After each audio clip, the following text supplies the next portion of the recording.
So outside of not being as mobile, what are the other like unhealthiest things people are doing? Well, the sad thing is that our food supply is water supply is really contaminated. And by contaminated, I mean we purposely put chemicals into our water supply, fluoride, chlorine. The human beings are not meant to ingest in large quantities. So think about, I tell people there's 3 things you should get out of your life if you're listening to this podcast. Number 1 is tap water. Stop drinking tap water. It's full of fluoride, especially in the United States, full of chlorines, full of microplastics, even pharmaceuticals now.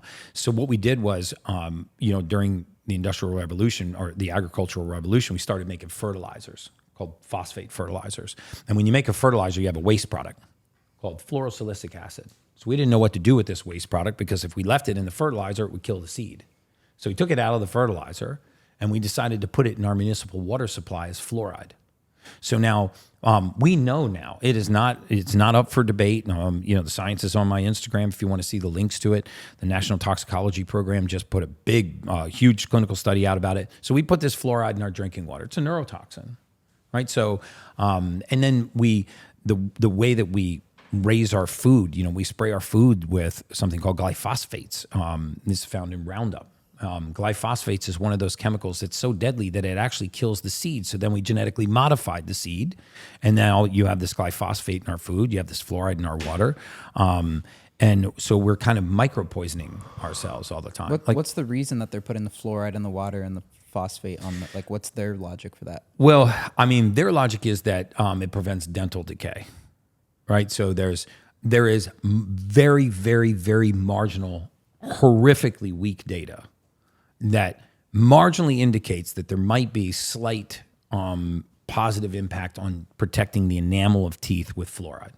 So they jumped on that and they said, now we have a place to dump all of this industrial waste, this fluorosilicic acid that we're getting from making fertilizer. So we're going to dump it in municipal water supplies. But without an exception, that's fucked. Dude, it's super fucked up.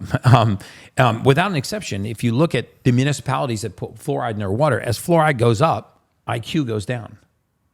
So the more fluoride in the water, the lower the IQ. That's a material fact. In 52 of the 54 studies that they did, they found an inverse relationship between IQ and fluoride.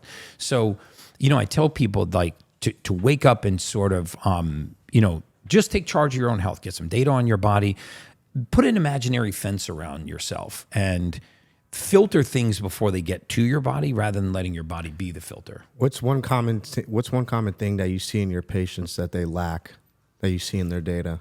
Average? One common thing that we see, and I don't want to use the word patient because I'm not a doctor, but clients that I work with, because I have a huge clinical team, and my doctors always, do the treatments on the patients. But we see this start in very, very, very young populations. I'm talking about people in their 20s. Okay, there's something called metabolic syndrome. Okay, metabolic syndrome is one of the leading causes of cardiovascular disease, which is the leading cause of death. And we think of cardiovascular disease and heart attacks and all this kind of stuff is shit that happens to old people, right? Oh yeah, my grandfather died of a heart attack. My great-grandmother, she died of a stroke.